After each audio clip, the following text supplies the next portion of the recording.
حضرت عائشہ رضی اللہ عنہا نے ایک مرتبہ نبی اکرم صلی اللہ علیہ وسلم سے معلوم کیا کہ یا رسول اللہ وہ کون سی چیزیں ہیں جن کا منع کرنا جائز نہیں؟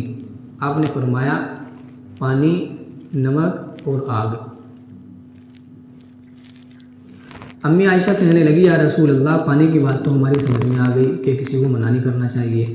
لیکن نمک اور آگ کے بارے میں وضاحت فرما دیجیے، ہمیں سمجھا دیجیے۔ آپ نے فرمایا کہ عائشہ اگر تم نے کسی کو نمک دے دیا تو گویا کہ تم نے وہ سارا کا سارا کھانا اس کو صدقہ کر دیا جس کو نمک نے مزیدار بنایا، اور اے عائشہ اگر تم نے کسی کو آگ دے دی تو گویا کہ تم نے وہ سارا کا سارا کھانا اس کو صدقہ کر دیا جس کو آگ نے پکایا۔ نمک دینے سے کیا کمی آ رہی ہے بھائی؟ پانی دینے سے کیا کمی آ رہی ہے؟ چولہے میں آگ جلی ہوئی ہے، ایک کرسی اٹھا کے اس کو دے دی تو کیا کمی آ رہی ہے؟ جل جائے گی وہاں پہ، اور اس کا بھی چولہا چل گیا، آپ کا بھی چلا ہوا ہے۔ لیکن کنجوسی اتنی ہے، خسیس اتنا ہے کہ یہ ایسی ایسی چیزیں بھی نہیں دیتا ہے،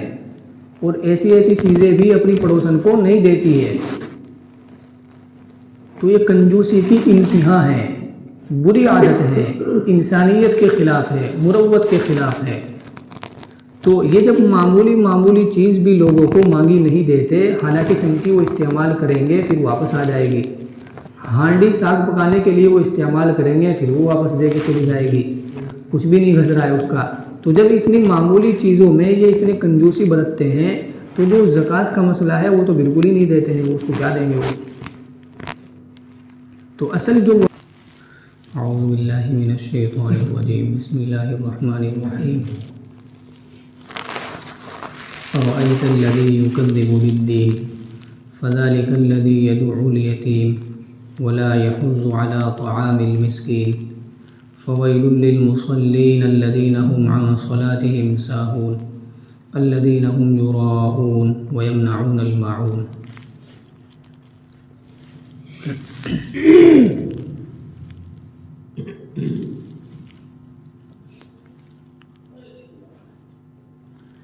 اے نبی کیا آپ نے دیکھا اس شخص کو جو روز جزا کی بدلے کے دن کی تکذیب کرتا ہے، اس کو جھٹلاتا ہے، نہیں مانتا۔ فذلک الذی یدعو الیتیم، یہ وہی ہے جو یتیم کو دھکے دیتا ہے۔ ولا یحض علی طعام المسکین، اور لوگوں کو نہیں ابھارتا اس بات پر کہ وہ مسکین کو کھانا کھلائیں۔ فویل للمصلین، پس خرابی ہے، بربادی ہے، ہلاکت ہے، تینوں معنی کر سکتے ہیں۔ خرابی ہے ان نماز پڑھنے والوں کے لیے الذین هم عن صلاتهم ساہون، جو اپنی نمازوں سے غافل رہتے ہیں، بھولے رہتے ہیں۔ الذین هم یراؤون، جو ایسے ہیں کہ ریاکاری کرتے ہیں۔ ویمنعون الماعون، اور معمولی چیزوں کو بھی روکتے ہیں، دیتے نہیں ہیں۔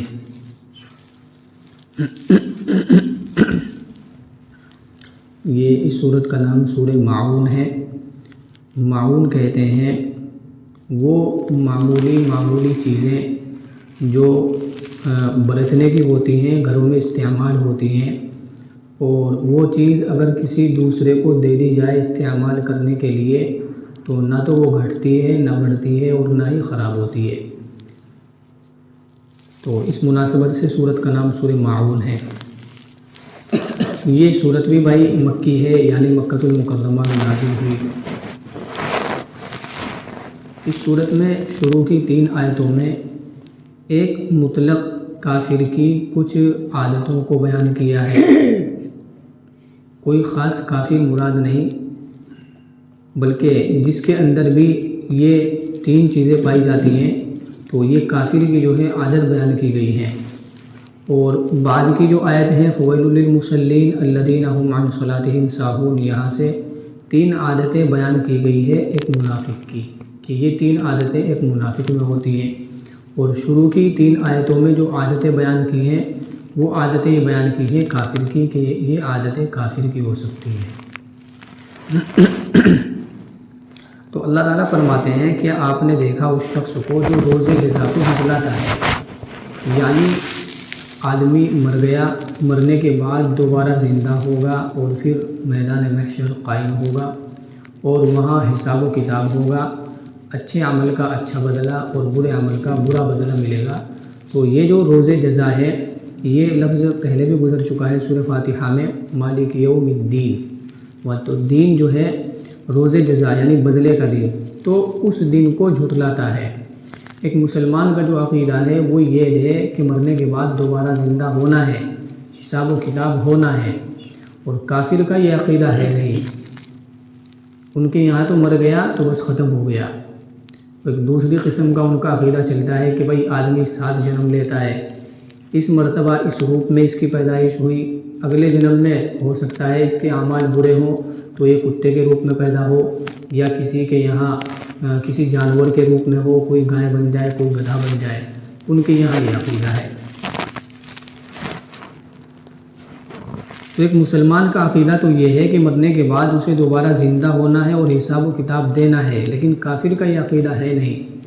تو جب اس کا یہ عقیدہ نہ تو دوزخ کا ہے، نہ جہنم کا ہے، نہ حساب و کتاب کا ہے، تو پھر وہ کیا کرتا ہے؟ فَذَلِكَ الَّذِي يَدُعُّ الْيَتِيمَ، اتنا سخت دل ہے، اتنا سخت دل ہے کہ یتیم کو دھکے دیتا ہے۔ وَلَا يَحُضُّ عَلَىٰ طَعَامِ الْمِسْكِينِ، اور کنجوس اتنا بڑا ہے، اتنا بڑا خسیس ہے کہ خود تو غریبوں کو، مسکینوں کو، یتیموں کو کیا کھلائے گا، دوسرے لوگوں کو بھی کہتا نہیں ہے کہ بھائی تم ہی ان کا خیال کر لو، تم ہی ان کو کھلا دو۔ نبی اکرم صلی اللہ علیہ وسلم جس ماحول میں دنیا کے اندر آئے تھے، عرب کے علاقے میں، ہر اعتبار سے بالکل جاہلیت کا ماحول تھا۔ کمزوروں کے اوپر ظلم کرنے میں، عورتوں پر ظلم کرنے میں، یتیموں کو، مسکینوں کو، غریبوں کو ستانے میں، پریشان کرنے میں، زندہ بچیاں دفن کر دیا کرتے تھے، اتنے بڑے سخت دل تھے۔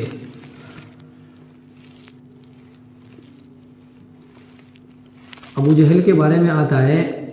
کہ جب کوئی آدمی قریب المرگ ہوتا، اس کے انتقال کا وقت ہوتا، تو یہ ابو جہل اس کے سر کے پاس جا کر بیٹھ جایا کرتا تھا اور اس کو کہتا تھا کہ تم اپنی اولاد کا مجھے متولی بنا دو، ان کا سرپرست مجھے بنا دو، میں ان کا خیال رکھوں گا۔ اب چونکہ یہ اپنی قوم میں بااثر آدمی سمجھا جاتا تھا، تو لوگ بعض مرتبہ اس کے اوپر اعتماد کر کے اس کو اپنے مرنے کے بعد اپنے بچوں کا ذمہ دار بنا دیا کرتے تھے۔ اب وہ مرنے والا تو مر گیا، اور یہ تھا بڑا سخت دل، ان یتیموں کو پریشان کرتا تھا اور ان کے حصے کا جو مال تھا اس کو ہڑپ کر لیا کرتا تھا، اور وہ بیچارے پریشان ستائے ہوئے پھرا کرتے تھے، اور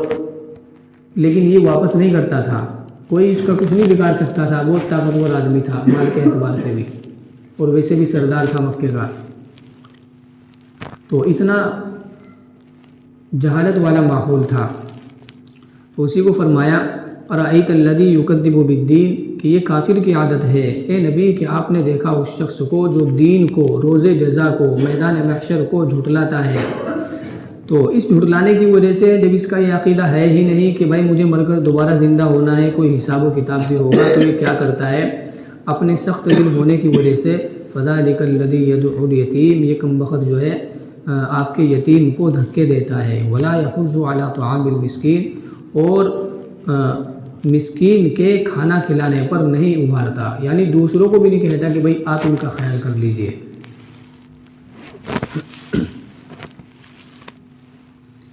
نبی اکرم صلی اللہ علیہ وسلم دنیا میں تشریف لائے،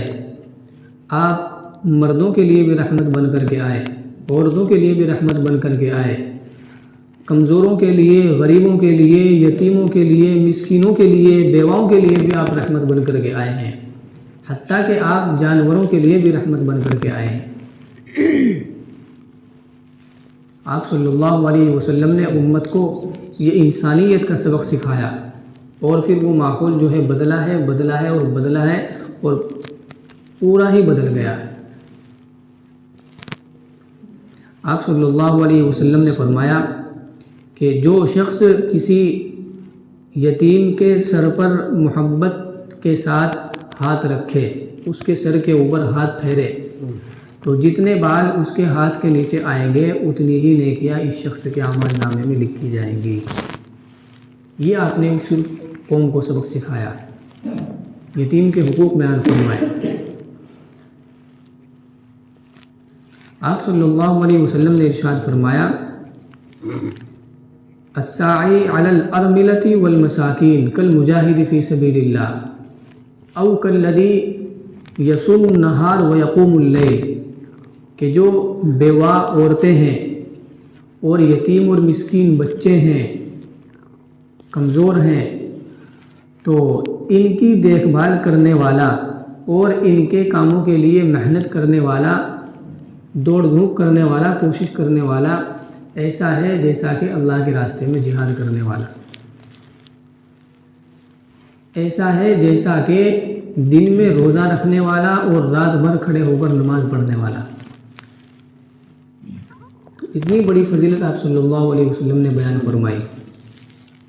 ایک حدیث میں آپ صلی اللہ علیہ وسلم نے فرمایا کہ جو شخص کسی یتیم کی، بچے کی یا بچی کی پرورش کرے، ان کو اپنی تربیت میں لے، ان کی کفالت کرے، ان کے اخراجات برداشت کرے اور ان کے ساتھ اچھا سلوک کرے، تو وہ شخص اور میں جنت میں اس طرح ہوں گے۔ آپ نے دونوں یہ اپنی انگلیاں ملائی اور یہ بیان فرمانا مقصود ہے کہ جس طرح ان دونوں انگلیوں میں بالکل ذرا سا فاصلہ ہے، تو ایسا ہی اس میں اور میرے میں جنت کے اندر ہوگا، یعنی بالکل ہم قریب قریب ہوں گے۔ اتنی بڑی فضیلت آپ نے بیان فرمائی۔ اور قرآن کریم میں اللہ تبارک و تعالیٰ نے ارشاد فرمایا، چوتھے پارے کی آیت ہے، ان الذین یأکلون اموال الیتامی ظلما انما یأکلون فی بطونہم نارا وسیصلون سعیرا، کہ جو لوگ یتیموں کا مال کھاتے ہیں ناحق، ظلماً، ڈنڈی مار کے، ان کو دھوکہ دے کے، ان کے ساتھ چال بازی اور مکاری کر کے، تو ٹھیک ہے یہ ان کی ہوشیاری ہے دنیا میں، لیکن حقیقت میں انما یأکلون فی بطونہم نارا، وہ اپنے پیٹوں میں آگ کھا رہے ہیں، آگ بھر رہے ہیں۔ وَسَيَصْلَوْنَ سَعِيرًا، اور جلد ہی ان قریب جو ہے وہ دوزخ میں جائیں گے یہ ایسے لوگ۔ اور ایک آیت اور ہے، اللہ تبارک و تعالیٰ نے اس میں لوگوں کو بالکل جھنجھوڑ کے رکھا ہے، وَلْيَخْشَ الَّذِينَ لَوْ تَرَكُوا مِنْ خَلْفِهِمْ ذُرِّيَّةً ضِعَافًا خَافُوا عَلَيْهِمْ فَلْيَتَّقُوا اللَّهَ وَلْيَقُولُوا قَوْلًا سَدِيدًا۔ یہ بھی اسی پارے میں ہے کہ بھائی اپنے بچوں سے سب کو محبت ہے۔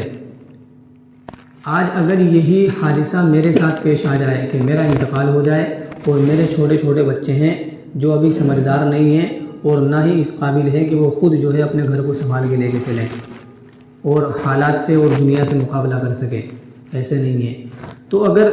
اسی صورت میں، اسی حالت میں میرا انتقال ہو جائے تو یقیناً مجھے اپنے بچوں پہ ترس آئے گا، رحم آئے گا، میرے دل میں یہ بات آئے گی کہ میرے بعد ان بچوں کا کیا ہوگا، کیسے ہوگا۔ تو ہر شخص کو اپنے بچوں کے بارے میں جو ہے اس طرح کسی کو پسند نہیں ہوتا کہ میں اس طرح چلا جاؤں اور چھوڑ کے چلا جاؤں۔ تو اللہ فرماتے ہیں وَلْيَخْشَ الَّذِينَ لَوْ تَرَكُوا مِنْ خَلْفِهِمْ، کہ وہ لوگ جو ہے ڈریں اس بات سے کہ ان کے ساتھ بھی ایسا کہیں نہ ہو جائے، وہ بھی تو اس چیز سے ڈرتے ہیں، اس چیز سے خوف کھاتے ہیں کہ نہیں بھئی ہمارے ساتھ ایسا نہ ہو جائے۔ فَلْيَتَّقُوا اللَّهَ وَلْيَقُولُوا قَوْلًا سَدِيدًا، لہذا کسی کے ساتھ بھی حادثہ ہو سکتا ہے، لوگوں کو چاہیے کہ وہ اللہ سے ڈرے، یتیموں کے بارے میں ان کو نہ ستائے، ان کو پریشان نہ کرے اور ان کے مال کو، ان کے حق کو ظلماً نہ کھائیں۔ وَلْيَقُولُوا قَوْلًا سَدِيدًا، اور سیدھی سیدھی بات کہیں۔ وَلَا يَحُضُّ عَلَىٰ طَعَامِ الْمِسْكِينِ، اور لوگوں کو نہیں ابھارتا اس بات پر کہ وہ مسکین کو، غریب کو کھانا کھلائے۔ یتیم کہتے ہیں اس شخص کو جس بچے کے والد فوت ہو جائے، انتقال کر جائے نابالغی کی حالت میں، اور مسکین کہتے ہیں اس شخص کو جو غریب ہو، یعنی شریعت کے اعتبار سے وہ صاحب نصاب نہ ہو، اس کو مسکین کہتے ہیں۔ ہر وہ آدمی جس کے اوپر زکوٰۃ فرض نہیں ہے، یعنی تقریباً 52.5 تولہ چاندی یا اس کی قیمت، یا اگر وہ اس طرح کا کوئی کاروبار کرتا ہے، بیچنے کا سامان ہے، تو اتنی قیمت کا اور اتنی مقدار میں اس کے پاس سامان اگر نہیں ہے جو نصاب کو نہیں پہنچتا، تو وہ آدمی جو ہے غریب ہے اور مسکین ہے۔ وَيْلٌ لِّلْمُصَلِّينَ، یہاں تک یہ 3 عادتیں بیان کی ہیں ایک کافر کی، کہ یہ عادتیں ایک کافر میں ہوتی ہیں۔ آگے 3 عادتیں بیان کرتے ہیں ایک منافق کی۔ فَوَيْلٌ لِّلْمُصَلِّينَ، پس ہلاکت ہے اور بربادی ہے ان نماز پڑھنے والوں کے لیے، الَّذِينَ هُمْ عَنْ صَلَاتِهِمْ سَاهُونَ، جو اپنی نمازوں سے بھولے رہتے ہیں، غافل رہتے ہیں۔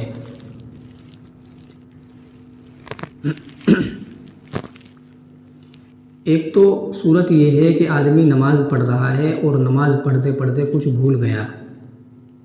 جس کی وجہ سے سجدہ سہو کی ضرورت پیش آ گئی، یا قرآن کریم پڑھ رہا ہے نماز میں، اس کے اندر کچھ بھول چوک ہو گئی، کوئی غلطی آ گئی۔ تو یہاں آیت میں یہ والا بھولنا مراد نہیں ہے۔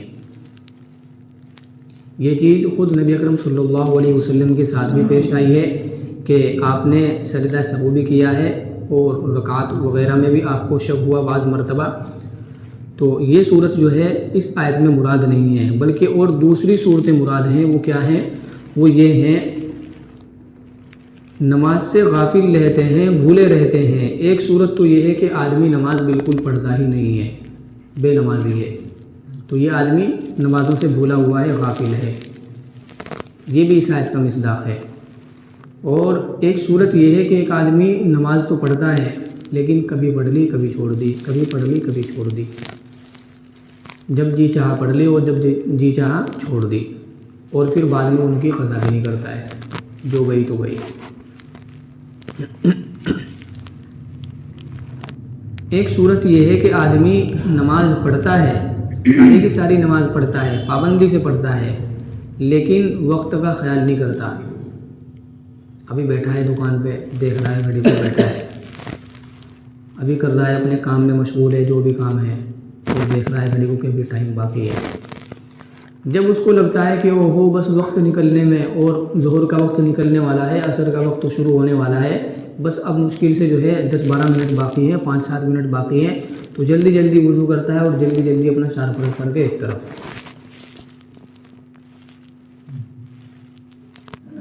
پلسو وضو کی، اور جلد بازی میں اطمینان کے ساتھ میں نماز بھی نہیں پڑھی۔ تو یہ بھی اس آیت کا مصداق ہے، الذین هم عن صلاتهم ساہون، جو اپنی نمازوں سے جو ہے غافل رہتے ہیں، بھولے رہتے ہیں۔ ایک آدمی کی عادت یہ ہے کہ وہ قضائی کر کے پڑھتا ہے، عادت بنا لی ہے، جان بوجھ کر بغیر عذر کے قضائی کر کے پڑھتا ہے، وہ بھی اس آیت کا مصداق ہے۔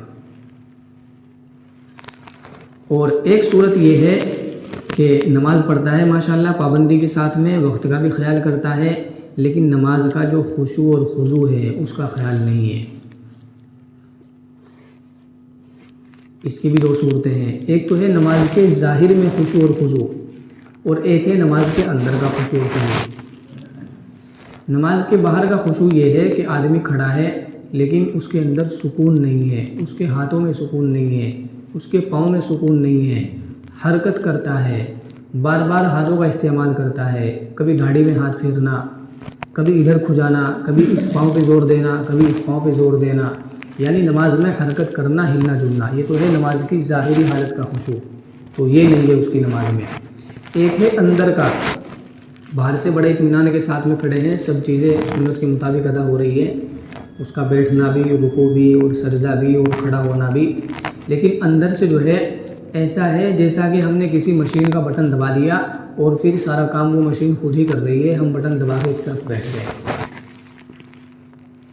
نماز شروع کر دی، سورہ فاتحہ پڑھنی شروع کر دی، تو خود بخود ہی ہماری زبان سے الفاظ نکل رہے ہیں، اتحیات کے الفاظ جو ہیں خود بخود ہماری زبان سے نکل رہے ہیں، لیکن دل اور دماغ ہمارا نماز میں موجود نہیں ہے۔ یہ ہے اندر کا خشوع اور خضوع، تو یا یہ نہیں ہے۔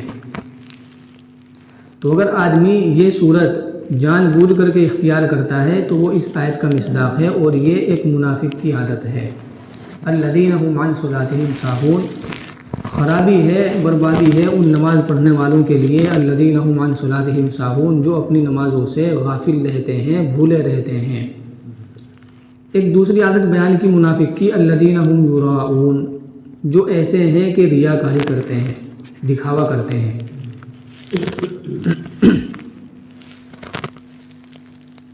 ریاکاری کہتے ہیں آدمی کوئی بھی نیک عمل اس لیے کرے تاکہ لوگ اس سے خوش ہوں، لوگ اس کی تعریف کریں، یا لوگوں کی نظروں میں اس کی عزت اور اس کا مرتبہ و مقام بڑھ جائے، اللہ تعالیٰ کو خوش کرنے کے لیے عمل نہ کرے، یہ ریاکاری ہوتی ہے۔ اس ریاکاری کا تعلق آدمی کے اندر کے دل سے ہے۔ بعض مرتبہ یہ ہوتا ہے کہ ہم کسی کے بارے میں بدگمانی کرنے لگ جاتے ہیں کہ یار یہ تو دکھاوا کر رہا ہے، یہ تو ریاکاری کر رہا ہے، تو اس چیز سے بہت بچنا چاہیے، کیونکہ بدگمانی بھی بڑا گناہ ہے۔ فرض نماز ہو یا نفل ہو یا سنت ہو یا واجب ہو، اشراق کی نماز ہو، اوابین کی نماز ہو یا تہجد کی نماز ہو، آدمی جتنی بھی نمازیں پڑھے اللہ کو خوش کرنے کے لیے پڑھے، جنت حاصل کرنے کے لیے پڑھے، دوزخ سے بچنے کے لیے پڑھے،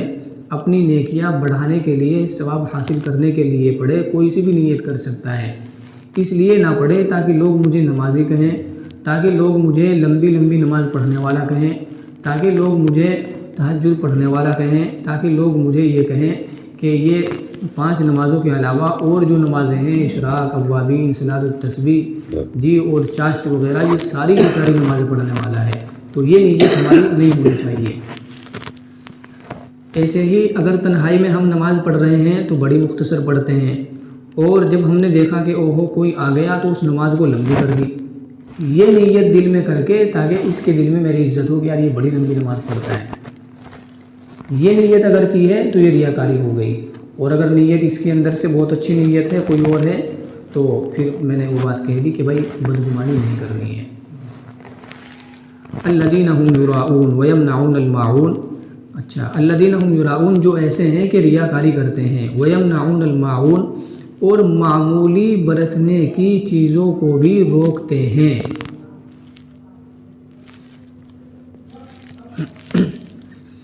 بھائی گھر میں جو ہے چمچی استعمال ہو رہی ہے، ہانڈی ہے، یا آپ کے پلاس ہے، کوئی چابی ہے، کھرپا ہے، پھاوڑا ہے، تو یہ جو اس طرح کی معمولی چیز ہیں برتنے کی یا اور کھانے پینے کی، جیسے نمک ہے، آگ ہے یا پانی ہے، تو یہ جو معمولی چیزیں ہیں، آدمی اتنا خسیس ہے کہ کوئی مانگتا ہے تو ان کو بھی نہیں دیتا ہے۔ حضرت عائشہ رضی اللہ عنہا نے ایک مرتبہ نبی اکرم صلی اللہ علیہ وسلم سے معلوم کیا کہ یا رسول اللہ وہ کون سی چیزیں ہیں جن کا منع کرنا جائز نہیں؟ آپ نے فرمایا پانی، نمک اور آگ۔ امی عائشہ کہنے لگی یا رسول اللہ پانی کی بات تو ہماری سمجھ میں آ گئی کہ کسی کو منع نہیں کرنا چاہیے، لیکن نمک اور آگ کے بارے میں وضاحت فرما دیجیے، ہمیں سمجھا دیجیے۔ آپ نے فرمایا کہ عائشہ اگر تم نے کسی کو نمک دے دیا تو گویا کہ تم نے وہ سارا کا سارا کھانا اس کو صدقہ کر دیا جس کو نمک نے مزیدار بنایا، اور اے عائشہ اگر تم نے کسی کو آگ دے دی تو گویا کہ تم نے وہ سارا کا سارا کھانا اس کو صدقہ کر دیا جس کو آگ نے پکایا۔ نمک دینے سے کیا کمی آ رہی ہے بھائی؟ پانی دینے سے کیا کمی آ رہی ہے؟ چولہے میں آگ جلی ہوئی ہے، ایک کرسی اٹھا کے اس کو دے دی تو کیا کمی آ رہی ہے؟ جل جائے گی وہاں پہ، اور اس کا بھی چولہا چل گیا، آپ کا بھی چلا ہوا ہے۔ لیکن کنجوسی اتنی ہے، خسیس اتنا ہے کہ یہ ایسی چیزیں بھی نہیں دیتا ہے، اور ایسی چیزیں بھی اپنی پڑوسن کو نہیں دیتی ہے، تو یہ کنجوسی کی انتہا ہے، بری عادت ہے، انسانیت کے خلاف ہے، مروت کے خلاف ہے۔ تو یہ جب معمولی چیز بھی لوگوں کو مانگی نہیں دیتے، حالانکہ چمچی وہ استعمال کریں گے پھر واپس آ جائے گی، ہانڈی ساگ پکانے کے لیے وہ استعمال کریں گے پھر وہ واپس دے کے چلی جائے گی، کچھ بھی نہیں گھس رہا ہے اس کا، تو جب اتنی معمولی چیزوں میں یہ اتنے کنجوسی برتتے ہیں تو جو زکوٰۃ کا مسئلہ ہے وہ تو بالکل ہی نہیں دیتے ہیں، وہ اس کو کیا دیں گے وہ؟ تو اصل جو وعید ہے یہاں پر وہ زکوٰۃ نہ دینے کے بارے میں ہے۔ معاون کی 2 تفسیریں ہیں، زکوٰۃ بھی ہے اس کی تفسیر میں، اور یہ جو معمولی چیزیں ہیں یہ بھی ہیں، لیکن فویل للمصلین سے جس ہلاکت اور جس خرابی کی وعید اللہ تعالیٰ نے بیان کی ہے کہ ایک تو کیا عادت ہے، الذین هم عن صلاتہم ساہون، نمازوں سے غافل رہتے ہیں، وہ ساری کی ساری صورتیں آپ حضرات کے سامنے آ گئی۔ اور دوسری کیا کہ ریاکاری کرتے ہیں، تو یہ دونوں کے دونوں کبیرہ گناہ ہیں، بڑے گناہ ہیں۔ اور وَيَمْنَعُونَ الْمَاعُونَ، معمولی چیز دوسرے کو نہ دینا، یہ کبیرہ گناہ نہیں ہے، لیکن انسانیت کے خلاف ہے اور مروت کے خلاف ہے، کوئی بھی منع نہیں کرتا ہے۔ ایسا آدمی معاشرے میں کنجوس سمجھا جاتا ہے۔ تو معمولی چیز دوسروں کو نہ دینے پر یہ فویل للمصلین میں جو وعید ہے یہ ان لوگوں کو نہیں ہے، بلکہ اصل یہ جو وعید ہے یہ معاون کی پہلی تفسیر زکوٰۃ نہ دینے والوں کے بارے میں ہے۔ اور بیان جو ہے یہاں پر اس زکوٰۃ نہ دینے والے کی انتہائی کنجوسی کو بیان کرنا مقصود ہے کہ یہ زکوٰۃ تو کیا دے گا، یہ تو اتنا بڑا کنجوس ہے کہ یہ چھوٹی چھوٹی چیز بھی دوسروں کو مانگی نہیں دیتا ہے، دانتی بھی نہیں دیتا ہے، پھوڑا بھی نہیں دیتا ہے، زکوٰۃ تو کیا دے گا۔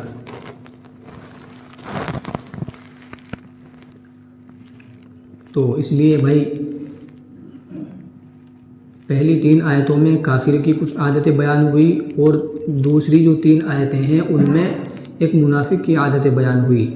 ہر آدمی دوسرے کو ٹارگیٹ بالکل نہ کرتے ہوئے اپنے اپنے بارے میں سوچے، اپنے گریبان میں جھانک کر دیکھے کہ کہیں میں نماز پڑھتا ہوں یا کوئی اور عبادت کرتا ہوں، میری اس میں نیت کتنی خالص ہے اور کتنی میری نیت میں خرابی ہے، میری جو نماز ہے وہ کتنے خشوع اور خضوع والی ہے اور کتنا اس کے اندر خشوع اور خضوع نہیں ہے۔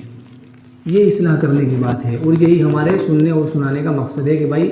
ہم اپنی کمیوں کو، کوتاہیوں کو دور کریں اور مکمل طور سے جو ہے اسلام پر عمل کرنے والے بنیں۔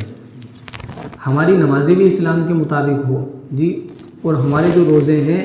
وہ بھی ہمارے اسلام کے مطابق ہو،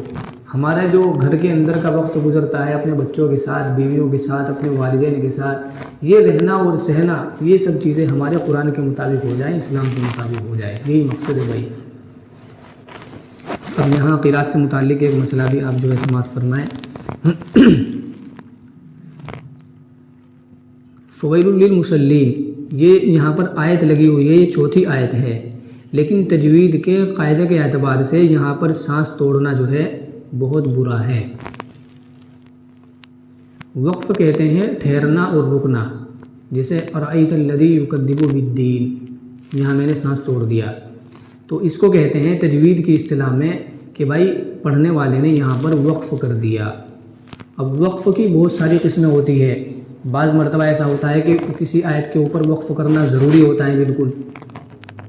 سانس توڑنا ضروری ہوتا ہے، اور بعض ایک قسم یہ ہوتی ہے کہ وہاں پر سانس توڑ بھی سکتے ہیں اور نہیں بھی توڑ سکتے، یہ بھی ہوتا ہے۔ اور کچھ صورتیں ایسی ہوتی ہیں کہ وہاں پر سانس توڑ ہی نہیں سکتے ہیں، اگر توڑیں گے تو معنی گڑبڑ ہو جائیں گے ادھر کے ادھر، تو وہاں پر سانس توڑنا جائز نہیں ہے۔ تو یہ ایک آیت جو ہے یہاں پر یہ ایسی ہے فویل للمصلین، کہ یہاں پر اگر ہم اس کو سانس توڑ کے پڑھیں گے، نماز میں ہو یا نماز سے باہر ہو، تو معنی جو ہے خلط ملط ہو رہے ہیں، گڑمڑ ہو رہے ہیں، بگڑ رہے ہیں۔ تو نماز میں جب آپ جو ہے اس صورت کو پڑھیں، جو حضرات جنہوں نے یاد کر رکھی ہے، تو وہ یہاں پر سانس نہ توڑیں، یہ وقف قبیح کہلاتا ہے، یعنی برا ٹھہرنا، برا وقف کرنا، تو یہ تجوید کی اصطلاح میں جو ہے جائز نہیں ہے۔